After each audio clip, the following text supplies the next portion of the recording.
Welcome, everyone. People are joining this session. I wanted to give you a couple of more minutes, but we are really sharp with the timing, so I am starting, okay? If Nestor and Darren, that's okay with you. I am Monica Rossi. I'm assistant professor in Politecnico di Milano, a big, let's say, technical university in Italy. And I'm here to host this session on how developers, engineers, and project management deliver project on time with the right functionality, the right project on time. So please, everyone, ask a question. You can write question in the question and answer session or in the chat. I will be forwarding the question that you have. But before we start, I wanted to introduce you our speaker. So we have Nestor Gavilan from the Instituto Lean Management. And then maybe we ask you, where guys are you from the audience? So Nestor started his Lean journey in the late 90s with the Delphi, and then he was there trained and mentored by coached by the leaders from Toyota. So he got in love with Lean, of course. So since then, he's passionate about Lean. He's been involved in many Lean enterprises transformation in different contexts, manufacturing, logistics, but also extended supply chain, new product development, innovation, process design, and also recently in healthcare, service, tourism, and retail. So we have this variety of context of applications. We will see. Otherwise, we can ask whether different applications share common insights from the perspective of today's topic. Darren Walsh is from the Lean Enterprise Academy. So while Nestor is from Spain and lives in Spain at the moment, Darren is in UK, and he has a 25 years experience on leading changes and transformation. His main focus is to support leaders and senior management and supervisors to make Lean a really daily and continuous work. And he is also working on different kind of applications in terms so supporting leaders from different contexts, such as medical devices, oil and gas, heart valve replacement, financial services. So we have services as well, and fintech, and also startup to scale up quicker. Well, very interesting background, and matching also a little bit. So I'm very curious to see what Nestor and Darren are going to present. In the meanwhile, Darren, you drop a question in the chat. Hello guys, where are you from? So we have people from Barcelona. We have someone from Brookings, USA, Lithuania, Ukraine, DevOps leader, Catalonia, Spain, Catalonia, of course, Munich, Germany, North Carolina, again, you have USA, Colombia. Oh, that's so fun. Will the recording session be available? I believe so, but I will give you the right information later on. Brazil, Italy. Oh, we have Italy as well, as myself. So this is a very mixed audience, as well as the mixed experience. We have a Hungarian participant, Portugal. That's great, guys. Ukraine, we have lots of Ukraine participation. Hello. And guys, the stage is yours. So Barcelona, lots of Catalonian, Spain participants. Hola, hola. Hola. So we can finalize the session with greetings in all the languages of the people in the chat, but now I don't want to take more time, and I will ask our guests to start their presentation. Thank you, Monica. I can only see my slide at the moment, so just tell me if you can't see anything or yeah, something. we can see properly. Any trouble, I will be interrupting you and let you know what eventually to. I mean, if you have questions, Great. as we said, please questions at the end of the session, but drop it in the chat. I will read it at the end. Yeah. So just a very short introduction to the LGN's LPPD team. We've got a number of members, Monica from Italy and Roberto. We've got Nestor, who's with me today from Spain. We've also got Ricardo from Brazil and Cevdet from Turkey and myself from the UK, in Wales, in UK. And we come together really to help organizations develop better products quicker. And between us, from our experience in the different countries and also these different sectors, from aerospace and medical to financial services, and startups, we really get frustrated when we see organizations launch products that are not taken up by the customers, or they launched late. And we're on a mission, really, to start changing this. We want to help organizations develop better products quicker, with the right functionality and consistency, and increase the knowledge so that they don't keep developing new products every time. They utilize and reuse that knowledge. Sorry, Monica, it's just too succinct here. So we see a lot of people who are frustrated. We see project engineers, developers, engineers, and customers that are often frustrated by performance. And that frustration usually comes out as a trade-off between functionality and doing the right things and time. As we get less and less time and we get closer to launch, sometimes we trade off these functionalities and doing the right things. And we've seen this over and over again. Personally, when I was working for Sega, I saw it with the Sega Saturn, Sega having a large share of the market. And then they launched the next generation, but they launched it and it took them too long, and they lost functionality, and they lost sales and customer market share. They don't make products anymore. They only do software for other people's products. We've seen it with Boeing, with the launch of the Dreamliner 3 years late and 6 billion late. And also Samsung Galaxy, with a number of Galaxy phones and the Note late launches, and also overheating and causing fires. And lastly, we've seen it with the UK government's COVID response, where they spent 37 billion on software that didn't work. And for us, this is all about developing the right products with the right functionality in the right time, and making sure there's no quality escapes at the downstream stages.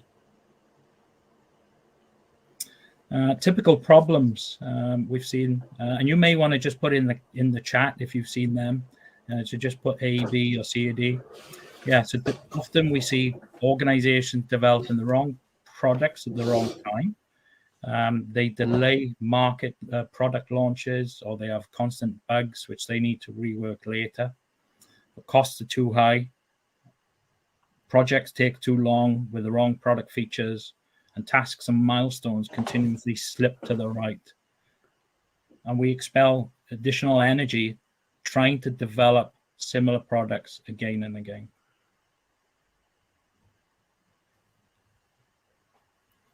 Have you seen any of these common problems?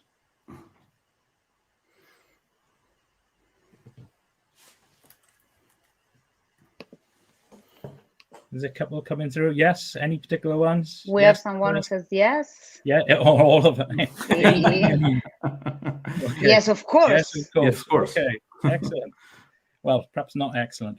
So we want to get into how do we start addressing these problems. Obviously, this is a huge area, and we're not going to fix all of the problems in a 30-minute presentation. So the area which we want to focus on is not the research area, and it's not the development area, but it's actually in the new product introduction phase. And how can we start stopping some of these issues from getting to the customer? And here's 4 key points that we want to make, and we're going to get into this in a bit more detail here. Work should not be invisible. Not all features are equal, and conventional wisdom is wrong. And obviously, there's a leadership aspect to this, and what's leadership's new role in this? And this applies to both physical products and digital products, and in the service space. So I'm going to hand you over to Nestor, who's going to talk you through a little bit more detail of each of these points. Thank you, Aaron. So let's try to go deep into details on those aspects. Darren?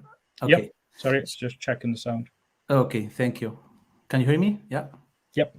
So first thing is, we strongly recommend when you are developing product services to use visual management. This is a common thing that we see, that the visual management is not being used in many of the development processes. So it is already demonstrated in many sectors, but especially on this, helps a lot to reduce reporting, to build teamwork, to really understand the status of problems and how to approach the different problems there. No?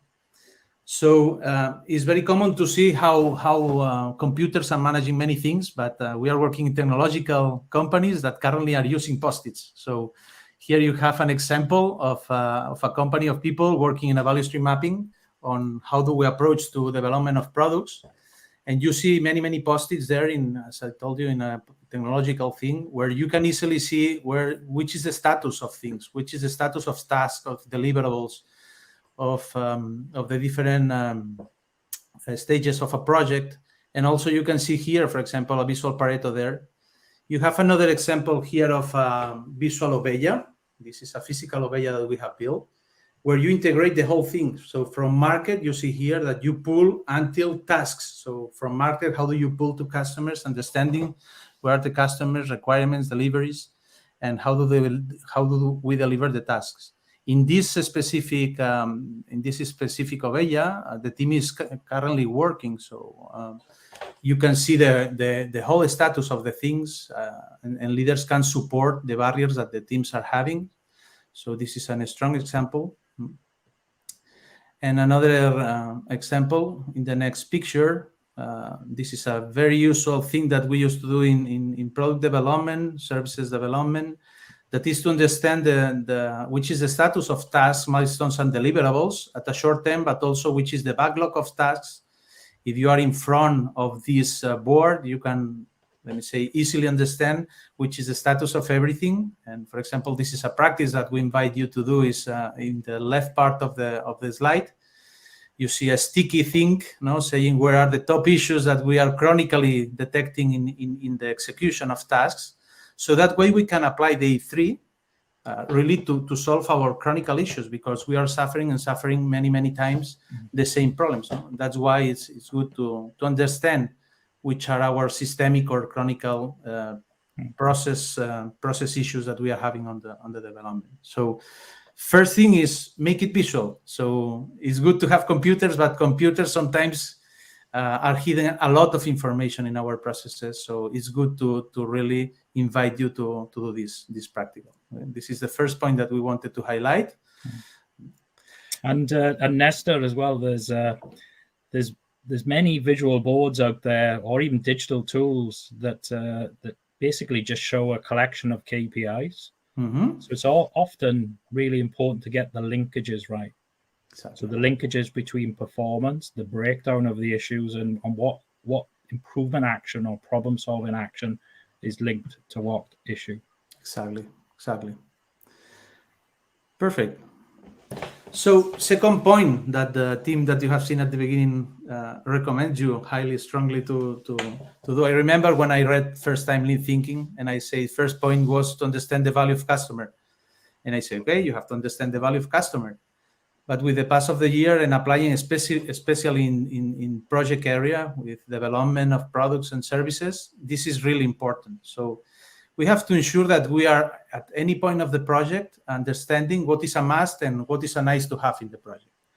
So we need to fully understand which is the value of customers. So try to do no more and no less. So just what the customer wants. And to do this, we have some practices, some tools that we recommend you to use that are, for example, in next slide, you will see some practicals. So we used to use sidebox, for example. Sidebox will determine you to understand from the customer perspective, which is the needs that the customer is having, and then you will develop an just process to deliver this value to customer.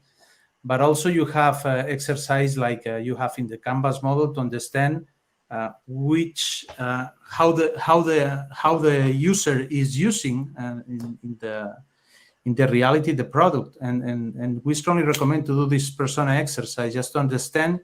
We invite you to go to the Gemba, fully understand the use of products that your customer is doing, to understand which are the gains and their pains, and try to put solutions on there. Okay, but strongly recommended to visit the Gemba, because sometimes they use the product in the ways they think that the needs are wants, but you are the expert in the product, they are the experts on the use. So sometimes you can provide much more by visiting the Gemba and seeing the reality, no? And that's the customer Gemba too, yeah? Yeah. Next point, third point. Third point is about planning. So that's one other thing that we used to see in the projects, and we would like to give you a pill or a recommendation here. That is, don't try to plan the whole thing at a task level, so a very detailed task level. So each time you detail a plan, the coming hour is already done. Let me say, you have to change it. Especially when you see planning managers or project managers planning the very detailed plans. So you see what you see in the picture. So reality is different to the plan that we had originally. So we have to ensure that our mechanisms and our governance systems and everything and our management systems are reacting to this reality. So each time we move from this reality way, we are also creating knowledge, and we have to ensure that this knowledge is being used for future perspective. No? So it's okay to, in some cases, to map in the value stream mapping, as John Shook mentioned in the Learning to See book for manufacturing, but it's also good to map and to have an overview of the way that we are doing projects. With the value stream mapping, it will detect a lot of opportunities for sure on your processes, but it's also good to work on the planning aspects, more detailed planning aspects, when this value stream mapping is done. So next slide will show you what we strongly recommend. So it's okay to plan milestones long-term. It's okay to plan deliveries mid-long term, or it's not so okay is to detail all the tasks that you need to do at mid-long term. So maybe it's better to really plan the tasks. And instead of being done by one single person, trying to plan all the tasks of the whole thing and trying to say to the team, please do this task, try to have all the team in a collaborative way. So trying to have the team defining its own way of doing the tasks. A way to make it that we also recommend you is to use a standard work. So most of us are coming from manufacturing areas, but the standard work, the way that an operator needs to work, or the people needs to work in the project, can highlight where are we investing in waste. So we need to ensure that, as the triangle says here, that people, equipment, and materials flow works perfectly. So that's the key of the Lean, to ensure flow. So maybe doing a diagram like this can highlight where do we have waste in our processes. Why not? So highlighting this part. No? Yeah, and often what we are trying to do, even in development settings and engineering settings, often we are trying to keep the people busy. So we schedule the work for them. We plan or micro plan, and we try and keep the people busy. But what happens then is the value added work often sits and waits between the next value added stage. So we need to change that focus. We need to change that focus to make the flow efficient, make the value more efficient than the people. And sometimes people will have to sit and wait, and we'll expose that. And the standardized work can help in exposing that by helping us to understand the wait times for the value flow. Yeah, thank you, Darren. Last piece of work. Nothing happens without leadership, and having the leadership team really involved and giving green light to all this stuff. So we are not going to move in a different language than the Lean Transformation Framework. You can see here in the QR code, the video, the link to video to John Shook. I know that has been a plenary session as well in a parallel session here with the team speaking about that. So we are going to focus in the middle of the house. So the fourth question. So which is the role to any lean transformation? We need really those 5 pieces of work being supported. And of course, the one that we will refer also in LPPD is the part of the center of the house, right? So which kind of leadership do we have? Which management systems do we have in place? So the same that we do in many areas, so we can do exactly the same for LPPD. So we use our KPIs to build the full management process, and to ensure that we are developing at the same time, not only the technical part, not only putting nice boards, creating all these visual, all those ideas that we have shared today, but also trying to involve the measured number of people that we can. As John stated, lean is not lean if we don't involve everyone. So that's our challenge, right? So we need to find this balance between both things, technical and people things. So that's really important in this piece of work. This is an example of how do we lead from the top management. As you know, in the traditional world, when we try to push down the organization solutions, everybody will come with a complaint or a problem. So why don't we try to change our mind, our way of doing, and why don't we send to the organization, we break down problems to have the organization providing and contributing to solutions. And at this point is when the leadership can really provide some coaching and mentoring. Okay. We invite you to do Lean Kata. In this example that you see here that we have been working last years, Kata has been implemented. So each leader of the organization is having a card, just following the typical questions. So what should be the objective, where we are, which is the gap, what are we going to do? Those kind of questions helps us to also develop leadership also in the LPPD area. Thank you, Nestor. Thank you. Yeah, so we've covered quite a lot, and we just wanted to provide you with a bit more context. So what we've been talking about here is largely steps 7 and 8. Yes, there's different leadership aspects to that, but mainly steps 7 to 8. For any organization to develop the right products with the right features faster for the customer and deliver true value to the customer, we really need to go through a number of steps. We've got a first stage and a number of steps to learn more about the market and the product strategy and our product lineup. We need to really get focused and understand who is the customer and what are their pains and gains, to develop the right features to address those pains and gains, and then translate that information into real customer requirements. Then it's not about taking those customer requirements and setting off on a big project. It's about getting the authority to move on, but creating an experiment, creating a minimal viable product, creating the experiments and explore alternatives. And you can do that with set-based design and trade-off curves. And again, there may be some more funding and additional support before going to real development activities and scaling up. Once we've developed the product, it's all about taking the customer order and configuring to order and delivering that through the lean management system, and breaking down the activity there and solving problems, and also streamlining the process. So look at the process as well as the product, making sure the product is born lean with the process, so you don't have to Kaizen the process afterwards because it's got lots of waste in there. and also looking at the knowledge management of who should be what and the roles and the routines. So we want to share this framework with you.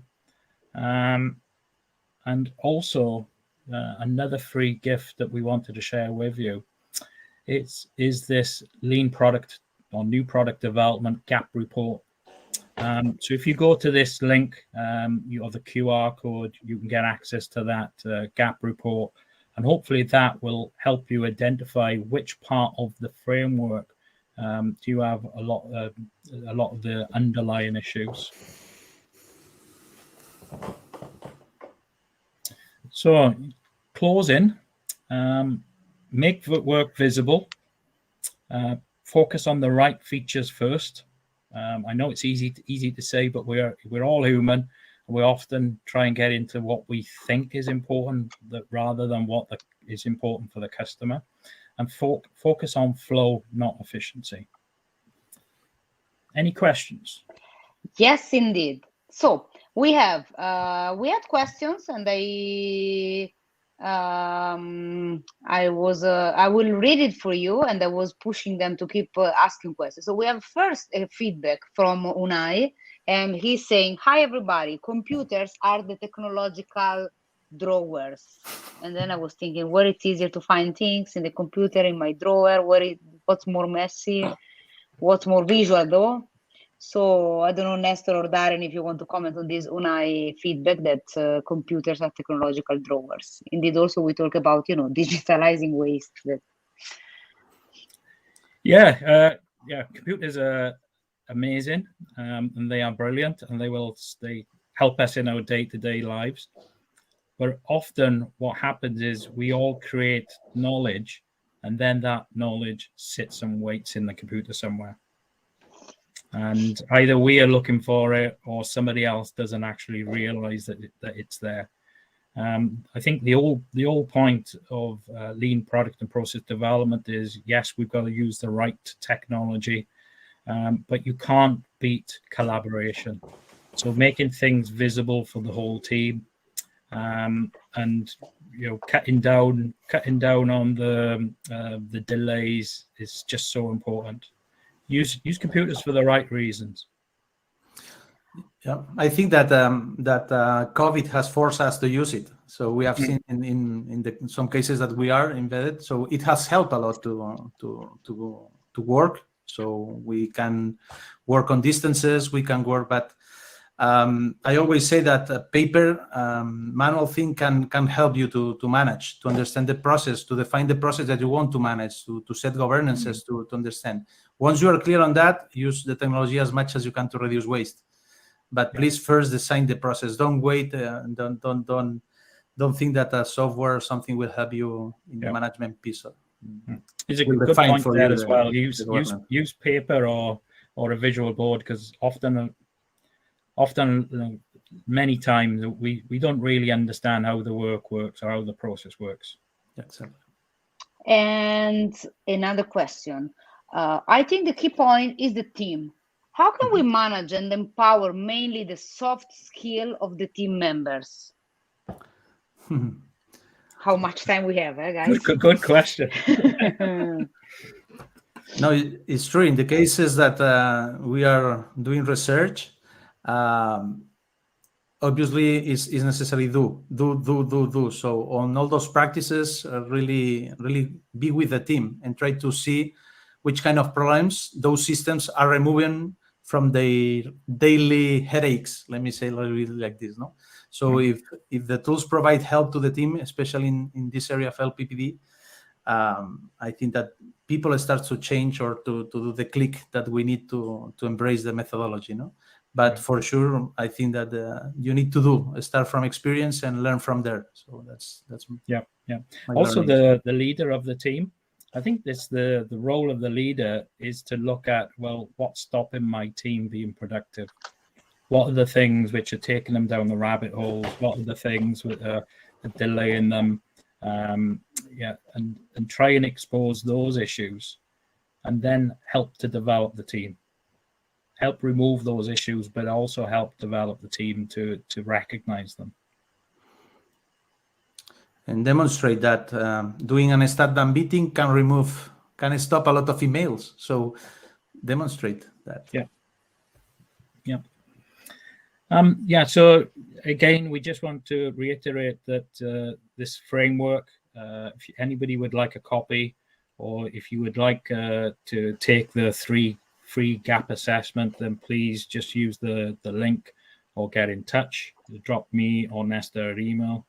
And also, we are looking to put on a presentation in a few weeks' time to really explore this framework and the topics that we've covered today, and a few more in a bit more detail. So if you want to put it in the chat, and we'll contact you about timings of the presentation.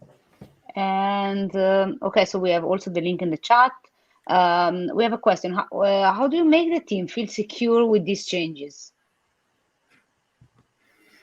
I think it starts with leadership. People will always, yes, they are listening to what the leader says, but also they are looking at how the leader reacts. So it's small steps. It's a journey, and I think it's just all about building trust, building a collaborative team, and then pulling in the tools and techniques where needed.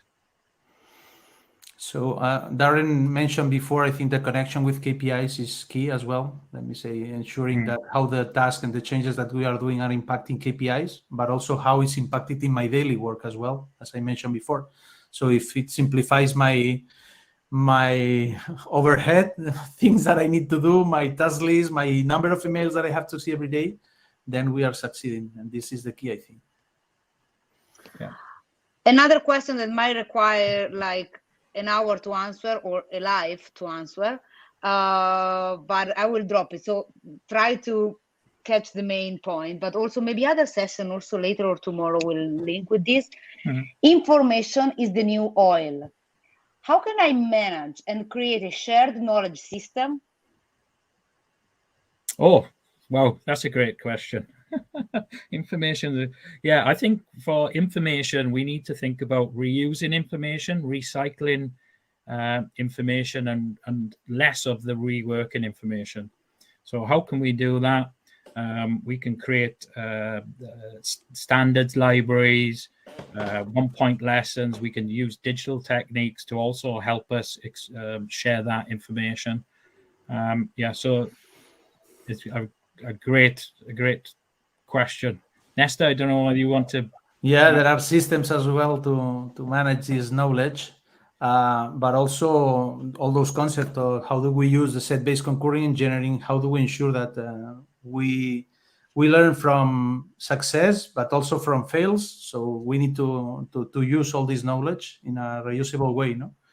And I think that also the structure that you have from programs to subsystems and all those kind of stuff can also help to manage a lot of learning in a reusable way. So it's a full chapter, I think. It's a full chapter. I think it's a huge chapter that deals with the learning, standard knowledge, usable knowledge, and of course the support system eventually, but also, Nestor, I believe a link also with what you were mentioning before, that is about the process first and then the tools and technology to support the process. So it's also a matter of, before I start doing an activity, where I'm taking which is my knowledge gap, which information I need, where do I get the information, instead of waiting for a computer to tell us what to do or where to find information. So it's still about the person, the process. But also we have I think a session with Chef that tomorrow on standard knowledge. Alfredo mentioned, as many do, I keep learning in my lean journey. I have come to a conclusion, and of course, like your opinion, I have found the major difficulty in the journey is not a cultural resistance to change. In fact, I think culture is not caused by consequence. I think people want to learn and improve. What I feel is the main difficulty is the lack of perspective, true knowledge in leadership levels on what it means and demands in so many levels to be lean, even do lean. What do you have to say on this? Yeah, another great point. I completely agree with you, Alfredo. I think people who do the work get frustrated when things are delayed, or they need to redo the work, or they see that it's not giving the customer exactly what they want, or they are being pulled one way and then the other way. So often for people who are doing the work, it's quite common sense, it's logical. Often the challenge comes with management because we're asking them to lead in a slightly different way. We're asking them not to have all the answers and ask all the questions. We're asking them to put different routines in to help their team and to look at the work in a completely different way.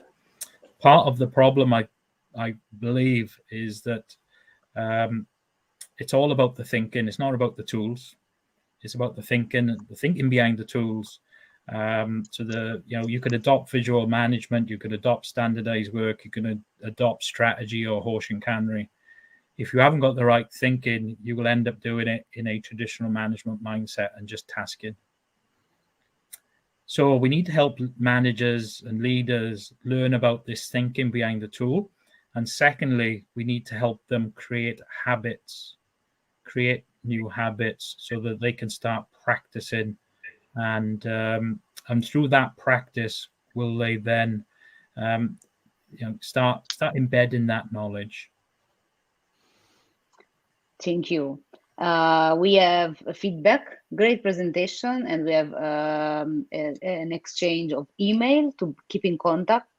Unai mentioning that he loves the way a picture. He will take inspiration for next future LPPD responsibilities. So we also have claps for you guys. Happy to see the result of this survey. So yeah, I've really more than happy. Yeah, we get to work together now and again, but actually it's important that we, even in these COVID times, we carry on working together. So it's been a pleasure working with Nestor on this. And we challenge ourselves to, not to just recycle information, but also to delve a little bit deeper into some of the issues. So, yeah, great. I think there was a great opportunity indeed also for this, Darren, as you are mentioning. So thank you very much, Darren and Nestor, for the time that you take to prepare, this content in this fresher way. And please, guys, keep in contact with our speaker, and a huge clap for them. So congratulations, guys. Thank you very much. Thank you, Nestor. Thank you, everyone. Grazie, Monica. Yeah. Thank you. Enjoy the rest of the presentation. Ciao, ciao. By the way, we have lots of participants today for you guys. We touch a peak of over 80 people. Okay. That's great. Excellent. Thank you, guys. Excellent. Have a good. We can also go into I don't know if we can go into a different room, or if anybody's got any more questions. Any more questions? No, that's it. Thanks. Perfect. Okay, guys. Okay. See you soon. Thank you. Bye-bye. Thank you. Ciao, ciao.